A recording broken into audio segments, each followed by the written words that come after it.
Hi, this is Lucia with The Art of Love. I'm a dating and relationship expert specializing in helping you get your ex back. Today, I want to talk about the 7 stages the dumpee goes through. That would be the person who has been dumped. I've previously done a video titled 7 Stages the Dumper Goes Through, and now it's the turn of the person who has been dumped, which I'm assuming is you. But before I do that, I want to remind you to be sure to subscribe so you don't miss out on any future videos, and while you're at it, tap the bell icon so you'll be notified when a new video is up. And also be sure to follow me on Instagram at LuciaD. That's Luciad. Okay, so let's start with the first stage, which is shock, surprise, and disbelief. Usually you weren't expecting to be broken up with. You didn't see it coming. And even if you were kind of expecting it, you still don't believe it when it happens.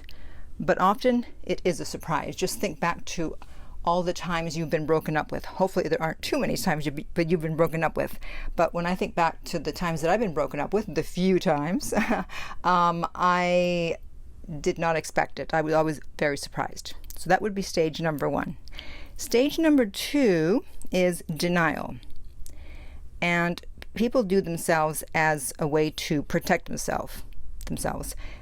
You tell yourself that they're going to be back, that it's a fake breakup. They didn't really mean it. They're just confused, but they'll be back. And this actually happened with me, with someone that I was dating who had a very, very high interest level in me, much higher than my interest in him.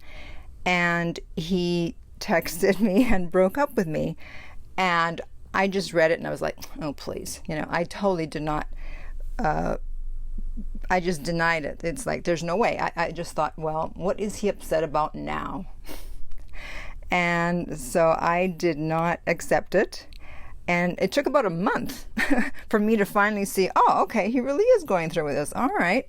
But at first I was denying it. It wasn't even so much for protection from me in that situation, but I just didn't think that it was possible. So first you're surprised, and then when it looks like it's happening, then you deny it.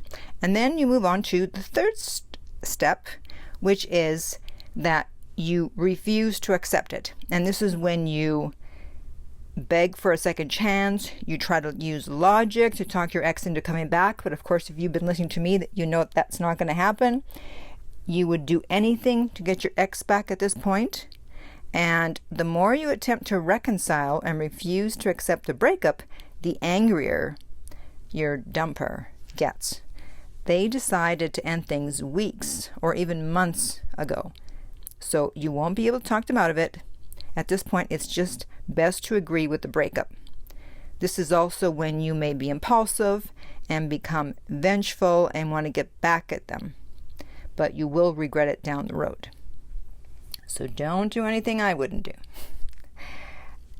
The next stage is depression. This is when the breakup consumes your mind and your energy, and every waking moment you are obsessed. You're constantly talking about it to anyone who will listen. You're searching YouTube videos. You can't eat, you can't sleep, you have a lack of motivation, you're blaming yourself, there's a lot of negative thinking, and you're going over the breakup in your mind multiple times, just over and over. This is where separation anxiety may kick in. And here also you may do things out of desperation. And if you're still in depression months after the breakup, then you may want to seek professional help. The next stage is anger. You'll have bursts of angry moments. You'll have a desire to get retribution, revenge. You want to get back with them so that you can dump them and they can feel the pain. And it's interesting that my coaching clients, they ask me, is my ex in as much pain as I am? And I say, why do you want to know that? And they say, well, I would feel better if they were also in pain. Which begs the question, well, if you love them so much, why do you want them to be in pain? Well, it's because you're in pain, so you want them to be in pain too. And this is also when you may lash out and leave nasty messages. And I don't mean the good nasty. I mean the bad nasty. You're more prone to arguing. You feel betrayed. You talk badly about the dumper. And you blame the dumper for how you feel. The next stage is acceptance. So after all that depression and anger and refusing to accept it and disbelief, you finally accept it. There's no more self-blame. You see that the ex made mistakes too. The ex is no longer on a pedestal, and you may actually be glad that it's over. You're finally able to see the negatives in the relationship. You start to respect yourself and to love yourself.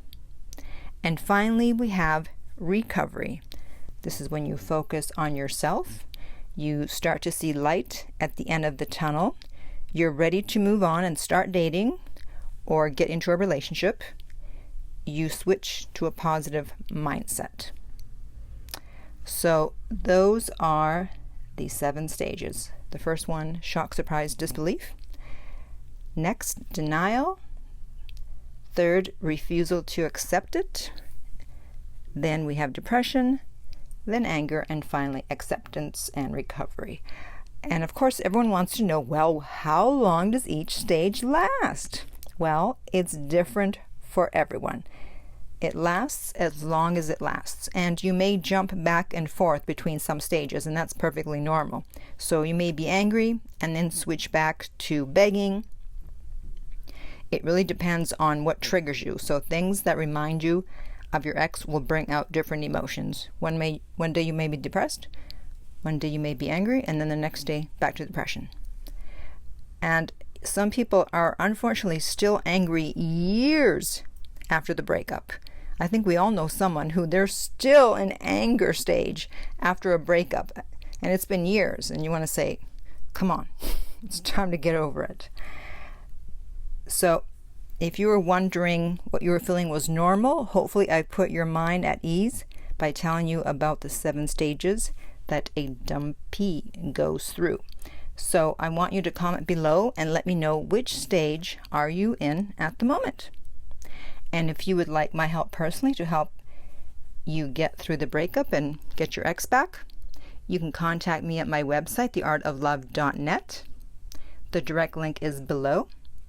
If you're listening on YouTube, remember to like and subscribe, and most importantly, please share this video. People make so many mistakes when they're trying to get an ex back, or they may not know what they're feeling when they've been dumped.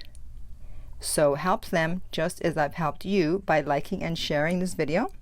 If you're listening on iTunes, I would appreciate it if you would rate and review the podcast. And finally, remember that love inspires, empowers, uplifts, and enlightens.